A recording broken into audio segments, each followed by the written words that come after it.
नमस्कार मेरे प्रिय दर्शकों। मैं एस्ट्रोलॉजर हेमलता। परमपिता परमेश्वर की कृपा हम सब पर बनी रहे। आज का जो मेरा टॉपिक है वो है वैवाहिक जीवन। आजकल वैवाहिक जीवन में बहुत सारी समस्याएं बहुत सारे लोगों के जातकों के जीवन में देखने को मिलती है। ऐसे जातक जो एक दूसरे से अच्छा संबंध रखने की कोशिश करते हैं, लेकिन एक दूसरे के कहीं ना कहीं बात नहीं कर पाते हैं। एक दूसरे का जो पार्टनर है एक दूसरे की बात सुनने के लिए रेडी नहीं होता है, या फिर उनके अंदर अंडरस्टैंडिंग की कमी देखी जाती है। और वह चाहते तो एक रहना है, लेकिन एक दूसरे को बोलते हैं कि हम सेपरेट हो जाएंगे, हम अलग हो जाएंगे, इस तरीके की बातें करते हैं। और अंदर से उनका दिल दुखता है, मन दुखता है कि हमारी ये सिचुएशन क्यों हो रही है, हमारा वैवाहिक जीवन बचेगा या नहीं बचेगा। सेपरेशन की फीलिंग आती है। हस्बैंड वाइफ के लिए सोचता है कि ये क्यों हो रहा है, ये क्यों चेंज नहीं हो रही है। और वाइफ हस्बैंड के लिए सोचती है कि नहीं, ये ऐसा बिहेव क्यों कर रहे हैं, कहीं ये मेरे पे ध्यान नहीं दे रहे हैं, या फिर मेरे को टाइम नहीं देते हैं, तो कहीं क्या कारण है, इसका रीज़न क्या हो सकता है कि ये ऐसा चल रहा है।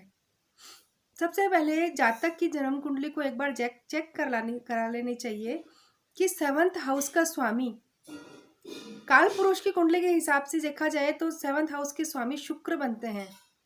और किसी किसी जातक के जैसे 7th हाउस का स्वामी अलग अलग लग्न चार्ट में अलग अलग बनते हैं। अगर वह 7th हाउस का पीड़ित हो रहा है, वहाँ पे क्रूर ग्रह की दृष्टि पड़ रही है, या फिर शुक्र ग्रह पीड़ित है।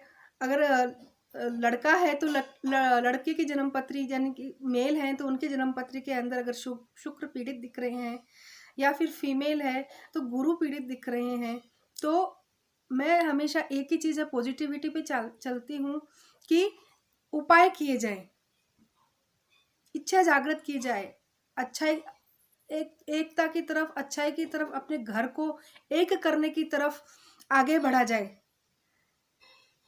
इंसान के जन्म कुंडली में कुछ भी लिखा है, मैं मानती हूँ जन्म कुंडली में लिखा है, योग है, लेकिन इंसान अपने कर्मों से, अपनी प्रयत्नों से उसमें बदलाव ला सकता है।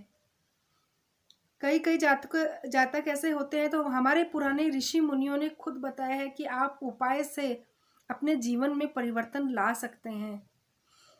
उपाय भी बहुत सारे हैं। माता की पूजा कर सकते हैं, बीज मंत्रों का जाप कर सकते हैं। अगर जो आपका 7th लॉर्ड अगर पीड़ित दिख रहा है तो उसको स्ट्रॉन्ग करने के लिए उनके बीज मंत्र का आप जाप कर सकते हैं। दूसरा ऑप्शन है कि आप माता पार्वती की पूजा करें, क्योंकि वो सर्व सुहागन है और उनको वह पति के सुख का वरदान आशीर्वाद देती हैं।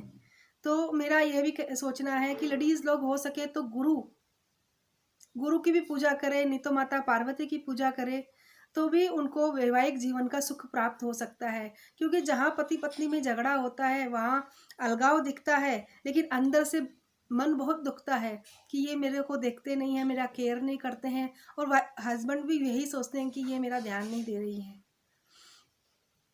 वो बाहर से ये दिखाते हैं कि हमको आपकी ज़रूरत नहीं है, लेकिन अंतर मन से उन दोनों को पता रहता है कि उनकी लाइफ में क्या इम्पोर्टेंस है। वो कितना चाहते हैं कि आप उनका सपोर्ट करें, आप अपना उनका साथ दें। तो मैं एक तो माता पार्वती का जो वैवाहिक स्त्रियां हैं जिनकी लाइफ में अगर ये समस्या चल रही हैं, तो वह एक मंत्र देती हूँ जिसके अंदर आप अर्धांग शिव पार्वती उनका फोटो लेके आइए। कई कई जगह मैंने देखा भी है, शिवलिंग के अंदर माता पार्वती और शिव जी का एक फोटो दिखता है। आप वो फोटो भी लेके आ सकते हैं और संकल्प करके वैवाहिक जीवन के सुख के लिए आप ये मंत्र का जाप करें। हे गौरी शंकरा अर्धांगिनी यथा त्वम शंकर प्रिया तथा माम कुरु कल्याणी कांत कांता सुदुर्लभ भा मम। यह मंत्र है माता पार्वती और शिव का कि आपके जैसे ही, जैसे आप दोनों एक हैं, दोनों हमेशा अच्छे से रहे हैं, सांसारिक जीवन का हमें सुख दीजिए और आपके जैसे हम दोनों के पति पत्नियों के मधुर संबंध बने।